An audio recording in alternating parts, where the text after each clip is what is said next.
Hello, my name's Charlton Jones. I'm one of the coaches in the No Limits community, and I'm going to talk to you about how you can become more organized and better prioritize the tasks that you have to carry out. If you're like most people, you usually start your working day with the intention of being as productive as possible. Yet, as the day goes by, you will find yourself receiving numerous urgent requests, whether they be by email or telephone, and you'll watch your task list getting longer, and eventually you discover that all the things you set out to accomplish that day have been pushed to one side by these urgent interruptions. Now, if this sounds familiar, you're not alone.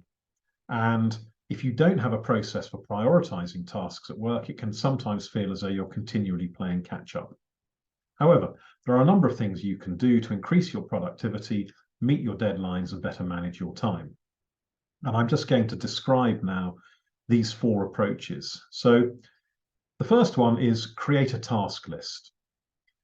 You can't decide how to prioritize your tasks if you don't have a single view of everything you need to get done in the first place. Now, this may seem basic, but it's something that often gets neglected in the rush to get projects started, to get into all of that work we've got to do.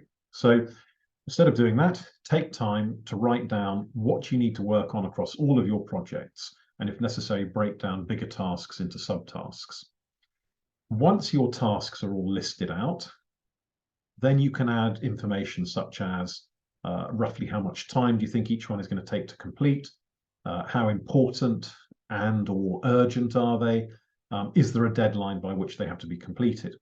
And once you've got all your tasks in one place, you've got those criteria listed, you'll have an overall view of what needs to be done, how much work you're dealing with, what tasks need your attention now.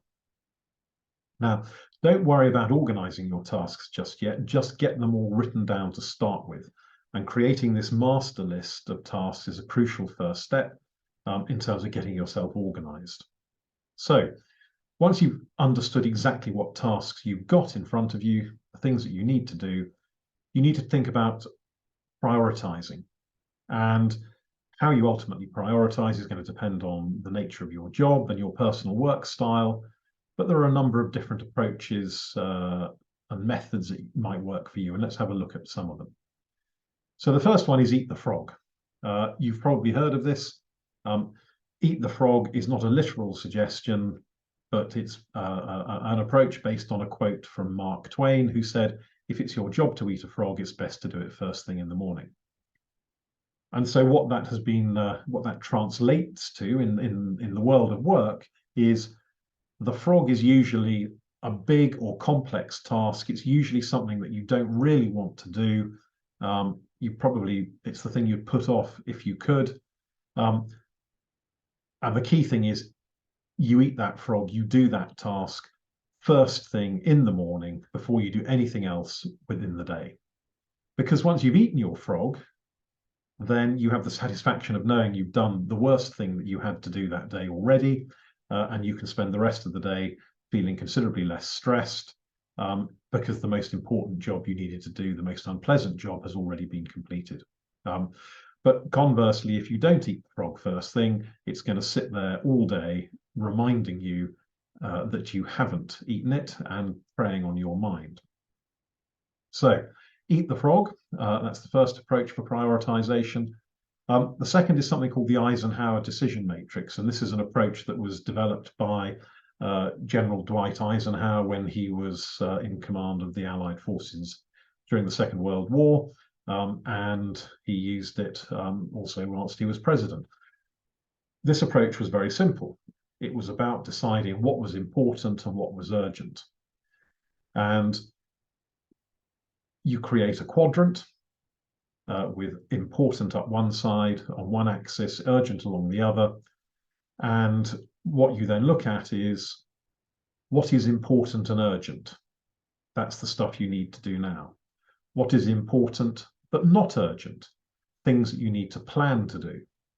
Things that are not important but are urgent.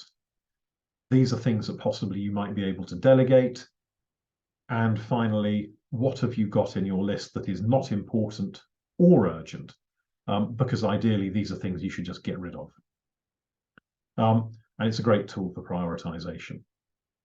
The third method I'm going to talk to you about now is chunking. And this involves effectively creating dedicated blocks of time within your calendar, within your working day, to focus on specific tasks. But the key point about doing this is that you have to eliminate distractions. So turn off your phone, turn off the alerts on your email. If you've got do not disturb features on collaboration tools, make sure that you turn them on, because this is about getting into the zone. And I'm sure you'll all be familiar with this. Once you get into the zone on a particular task, you work very effectively and you work very quickly. So chunking up time, sealing it off, focusing on a particular activity or a particular task is a very efficient way of working. And if you can chunk off blocks of time in your calendar over the course of the week for specific tasks or things that you need to do, you can become very efficient. And then the final method for prioritization is what's called the ABCDE method.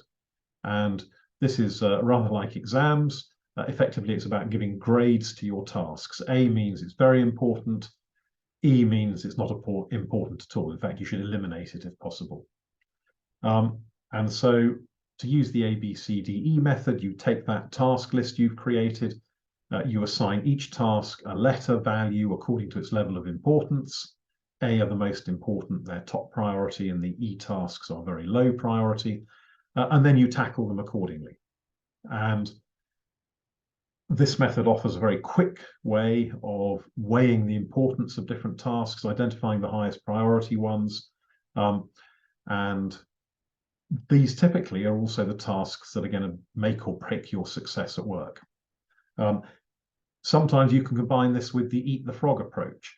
So you start your day off with your A and B tasks, and you make sure that the very first one that you do is the most important, the one that you're most dreading, the one that will have the greatest impact on your state of mind if you can get it achieved before you do anything else.